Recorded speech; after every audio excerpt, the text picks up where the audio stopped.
क्या आपको पता है जब आप सोते हैं तब आपकी आत्मा कहाँ जाती है? क्या आपको पता है आप सपने में क्यों उड़ते हैं? क्या आपको पता है कभी कभी सपने में गिरने पर आप अचानक क्यों उड़ जाते हैं? क्या आपने कभी महसूस किया है कि सोते समय कोई आपको दबा रहा है और आप हिल नहीं पाते?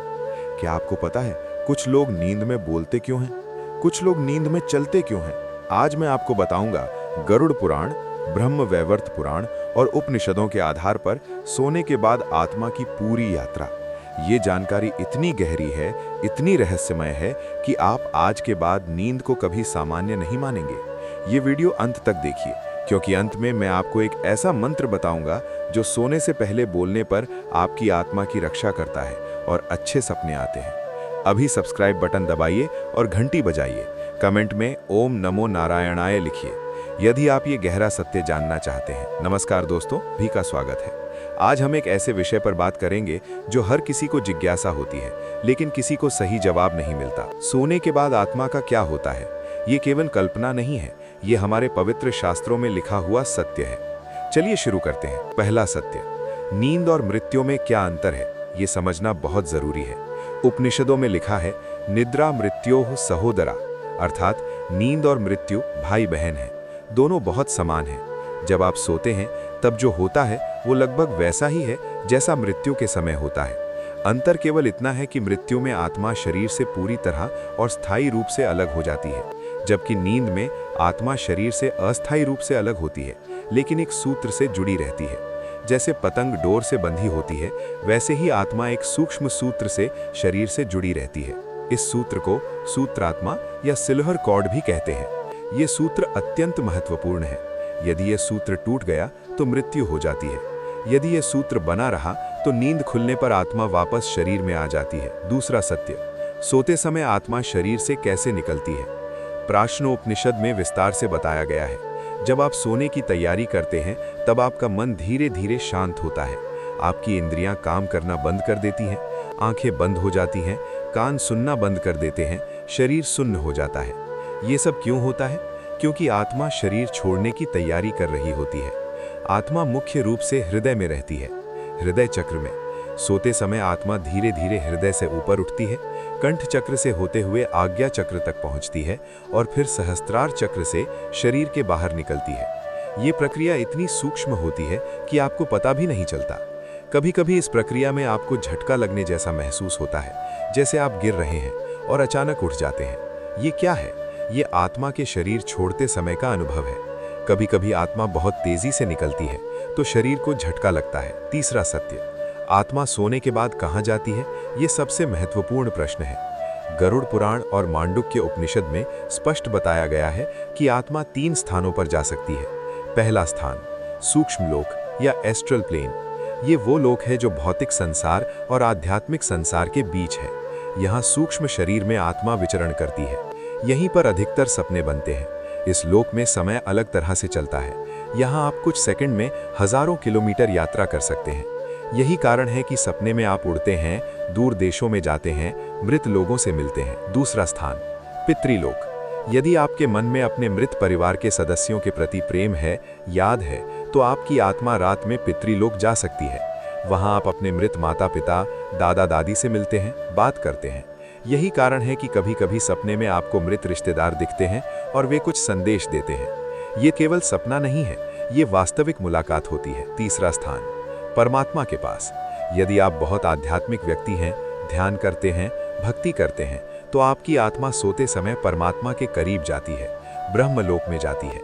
यही कारण है कि महान संतों को नींद में भी डिवाइन अनुभव होते हैं। उन्हें भगवान के दर्शन होते हैं, ज्ञान मिलता है। चौथा सत्य, सपने क्या हैं और क्यों आते हैं? अब तक आपने समझा कि आत्मा कहां जाती है। अब समझिए सपने क्या हैं। सपने 3 प्रकार के होते हैं। पहला प्रकार, मानसिक सपने। ये वे सपने हैं जो आपके दिन भर के विचारों का परिणाम है। आपने दिन में जो देखा, सोचा, किया, उसी का प्रतिबिंब रात में सपने में आता है। ये सबसे सामान्य सपने हैं। इनका कोई विशेष अर्थ नहीं होता। दूसरा प्रकार, सूक्ष्म लोक के सपने। जब आपकी आत्मा सूक्ष्म लोक में विचरण करती है, तब जो भी वो देखती है, अनुभव करती है, वो सपना बन जाता है। इस लोक में आप मृत लोगों से मिलते हैं, देवी देवताओं को देखते हैं, भविष्य की झलक पाते हैं। ये सपने बहुत स्पष्ट होते हैं और आपको याद रहते हैं। तीसरा प्रकार, दैवीय सपने। ये सबसे दुर्लभ और महत्वपूर्ण सपने होते हैं। इन सपनों में भगवान, देवी देवता या आपके पितर आपको कोई संदेश देते हैं, चेतावनी देते हैं या मार्गदर्शन देते हैं। गरुड़ पुराण में कई ऐसे सपनों का उल्लेख है जो भविष्य बताते हैं। पांचवां सत्य, कुछ विशेष सपनों का अर्थ। गरुड़ पुराण में विशेष सपनों के अर्थ बताए गए हैं। सुनिए ध्यान से। यदि आप सपने में उड़ते हैं तो इसका अर्थ है आपकी आत्मा सूक्ष्म शरीर में यात्रा कर रही है। यह शुभ संकेत है। इसका अर्थ आपकी आध्यात्मिक शक्ति बढ़ रही है। यदि आप सपने में गिरते हैं तो यह चेतावनी है कि आप किसी गलत रास्ते पर जा रहे हैं या कोई खतरा आने वाला है। यदि आप सपने में पानी देखते हैं, साफ पानी तो शुभ, गंदा पानी तो अशुभ। यदि आप सपने में मृत व्यक्ति को देखते हैं और वो आपसे कुछ मांग रहा है तो समझिए उसकी आत्मा को आपकी मदद चाहिए। उसके लिए श्राद्ध तर्पण करें। यदि आप सपने में मंदिर देखते हैं, भगवान के दर्शन होते हैं तो ये अत्यंत शुभ है, आपको आशीर्वाद मिल रहा है। यदि आप सपने में सांप देखते हैं तो ये दो अर्थ हो सकते हैं, या तो कोई दुश्मन है या फिर कुंडलिनी जागरण हो रहा है। यदि आप सपने में अग्नि देखते हैं तो ये परिवर्तन का संकेत है। कुछ पुराना जलने वाला है, कुछ नया शुरू होने वाला है। छठा सत्य, नींद में कुछ लोग बोलते क्यों हैं, चलते क्यों हैं? ये रहस्यमय घटना है, लेकिन शास्त्रों में इसका स्पष्टीकरण है। जब आप सोते हैं तब आपकी आत्मा तो शरीर छोड़ देती है, लेकिन मन पूरी तरह शांत नहीं होता। कभी-कभी मन अत्यधिक सक्रिय रहता है। तब क्या होता है? मन शरीर को नियंत्रित करने लगता है और व्यक्ति नींद में बोलता है, चलता है। कभी-कभी आत्मा का शरीर के साथ संबंध ठीक से नहीं टूट पाता, आंशिक रूप से बना रहता है। तब भी ऐसा होता है। यह खतरनाक हो सकता है क्योंकि ऐसे व्यक्ति दुर्घटना का शिकार हो सकते हैं। गरुड़ पुराण में कहा गया है कि जो लोग अत्यधिक चिंता, क्रोध या भय में सोते हैं, उनके साथ ऐसा होता है। सातवां सत्य, स्लीप पैरालिसिस क्या है? जब कोई आपको दबा रहा हो। कभी-कभी लोग अनुभव करते हैं कि सोते समय कोई उनकी छाती पर बैठा है। वे हिल नहीं पाते, बोल नहीं पाते, बस आंखें खुली रहती हैं। यह अत्यंत भयानक अनुभव होता है। इसे स्लीप पैरालिसिस कहते हैं, लेकिन शास्त्रों में इसका अलग स्पष्टीकरण है। गरुड़ पुराण में बताया गया है कि यह तब होता है जब आपकी आत्मा शरीर से बाहर है, लेकिन अचानक आपका मन जाग जाता है। आपका शरीर अभी भी सो रहा है, लेकिन मन जाग गया है। आत्मा अभी वापस नहीं आई है। इस स्थिति में आप न पूरी तरह सोए हैं, न पूरी तरह जागे हैं। ये बीच की अवस्था है। इस समय कभी-कभी नकारात्मक शक्तियां भी आपको परेशान कर सकती हैं, क्योंकि आप असुरक्षित स्थिति में हैं। यही कारण है कि सोने से पहले हनुमान चालीसा या कोई सुरक्षा मंत्र पढ़ना महत्वपूर्ण है। आठवां सत्य, आत्मा की रात की यात्रा कितनी सुरक्षित है? ये महत्वपूर्ण प्रश्न है। सामान्यतः आत्मा की यात्रा सुरक्षित होती है क्योंकि वो सूत्र से शरीर से जुड़ी रहती है, लेकिन कुछ खतरे भी हैं। पहला खतरा, यदि आप अत्यधिक भय, क्रोध या नकारात्मक विचारों में सोते हैं तो आपकी आत्मा निम्न लोकों में जा सकती है, जहां नकारात्मक शक्तियां रहती हैं। दूसरा खतरा, यदि कोई आपके सोते समय अचानक जोर से जगा दे तो आत्मा को शरीर में वापस आने में समस्या हो सकती है।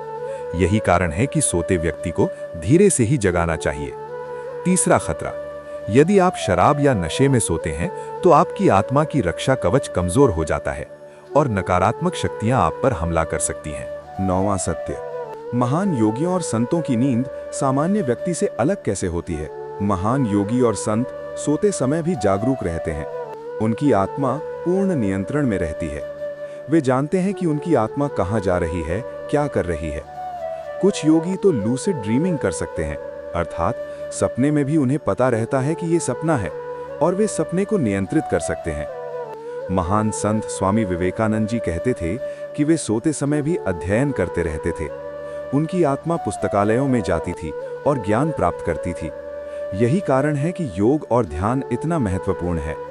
ये आपको अपनी आत्मा पर नियंत्रण देता है। 10वां सत्य, कैसे सुनिश्चित करें कि आपकी रात की यात्रा सुरक्षित और शुभ हो?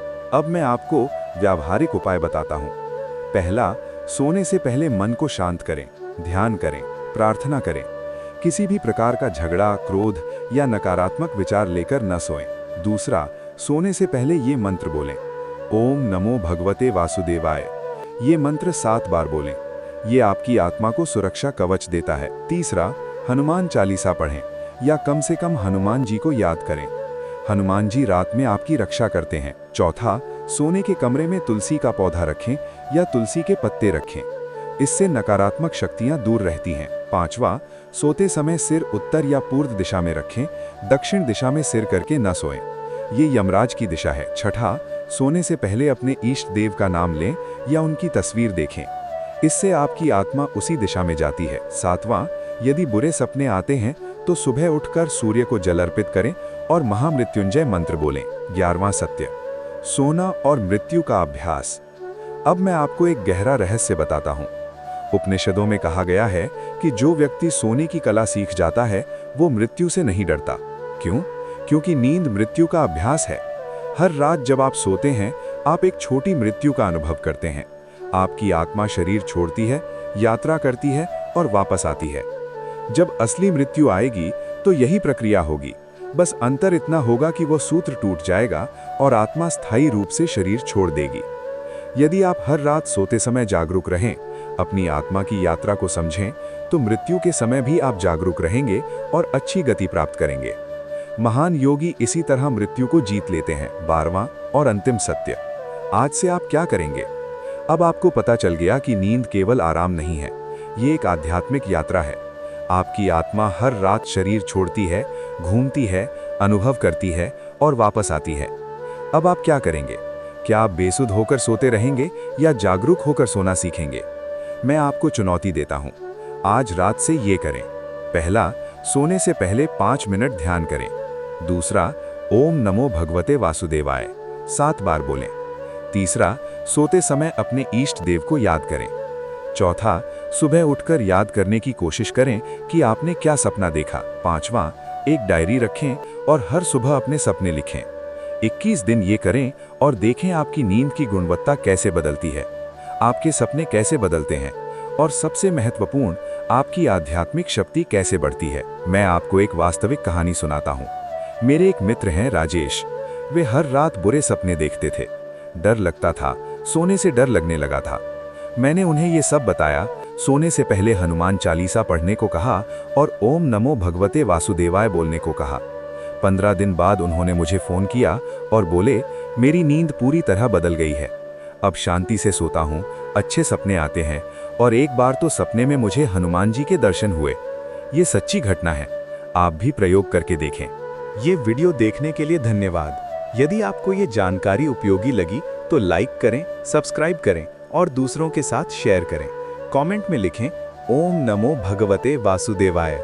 यदि आप आज रात से ये प्रयोग करने के लिए तैयार हैं, याद रखें, नींद केवल आराम नहीं है, ये एक आध्यात्मिक यात्रा है। आपकी आत्मा हर रात एक रोमांच पर जाती है। इसे जागरूक बनाएं, इसे सुरक्षित बनाएं, इसे डिवाइन बनाएं और एक दिन आप पाएंगे कि आपकी नींद आपकी साधना बन गई है, आपकी नींद आपकी तपस्या बन गई है। ओम सर्वे भवन्तु सुखिनः, सर्वे सन्तु निरामयाः, सर्वे भद्राणि पश्यन्तु, मा कश्चित् दुःख भाग् भवेत्। ओम नमो भगवते वासुदेवाय। ओम नमो नारायणाय। हर हर महादेव। ओम शांति शांति शांति।